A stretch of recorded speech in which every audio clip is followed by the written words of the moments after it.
Everyday blessing, berkat setiap hari, quiet time, saat teduh. Yesaya 30 ayat 15. Sebab beginilah firman Tuhan Allah, yang Maha Kudus Allah Israel, dengan bertobat dan tinggal diam kamu akan diselamatkan, dalam tinggal tenang dan percaya terletak kekuatanmu, tetapi kamu enggan. Panggilan dan visi berjalan beriringan.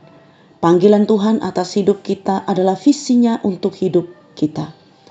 Jika kita ingin memperoleh visi Tuhan untuk masa depan kita dan mengalami transformasi yang nyata, maka kita harus melaksanakan panggilannya.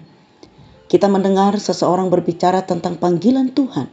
Terkadang kebanyakan orang menganggapnya seperti sesuatu yang menakutkan, seolah-olah setiap orang yang dipanggil harus menjadi misionaris atau pendeta atau pergi ke suatu tempat terpencil di dunia untuk melayani Tuhan.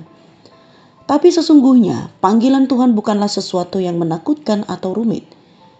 Itu adalah rancangan dan tujuan Tuhan buat hidup kita.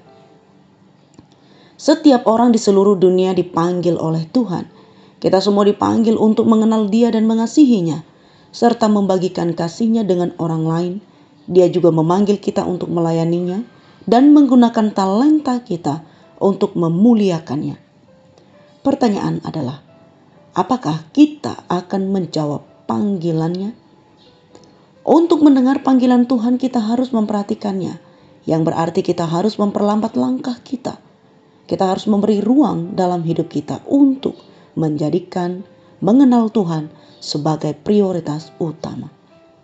Kemarin kita melihat kisah Bartimeus, pria yang penglihatannya dipulihkan oleh Yesus.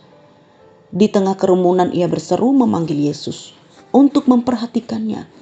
Kisah itu berlanjut, lalu Yesus berhenti dan berkata, "Panggillah dia." Mereka memanggil orang buta itu dan berkata kepadanya, "Kuatkan hatimu, berdirilah, ia memanggil engkau." Lalu ia menanggalkan jubahnya. Ia segera berdiri dan pergi mendapatkan Yesus. Markus 10 ayat 49 dan 50. Bartimeus bisa saja tidak mendengar panggilan Yesus jika saja ia tidak memperhatikan. Dia bisa saja terlalu terfokus untuk memanggil Yesus, "Aku di sini, tolong aku," sehingga dia tidak menyadari cara Tuhan yang tak terduga memanggilnya melalui suara-suara di kerumunan yang berkata kepadanya, "Kuatkan diri, kuatkan hatimu, berdirilah, ia memanggil engkau." Salah satu cara untuk mendengar panggilan Tuhan ialah dengan meluangkan saat teduh secara teratur dan konsisten bersama Dia, dengan membaca Alkitab, berdoa, dan berdiam di dalam firman-Nya. Yesaya 30 ayat 15 mengatakannya seperti ini, "Dengan bertobat dan tinggal diam, kamu akan diselamatkan. Dalam tinggal tenang dan percaya terletak kekuatanmu." Ketika kita mendengar panggilan Tuhan dalam hidup kita dan mengejarnya, maka kita akan berhasil melaksanakannya, sebab Tuhan selalu memberkati visi dan panggilan yang Dia berikan kepada umat-Nya. Renungkan hal ini.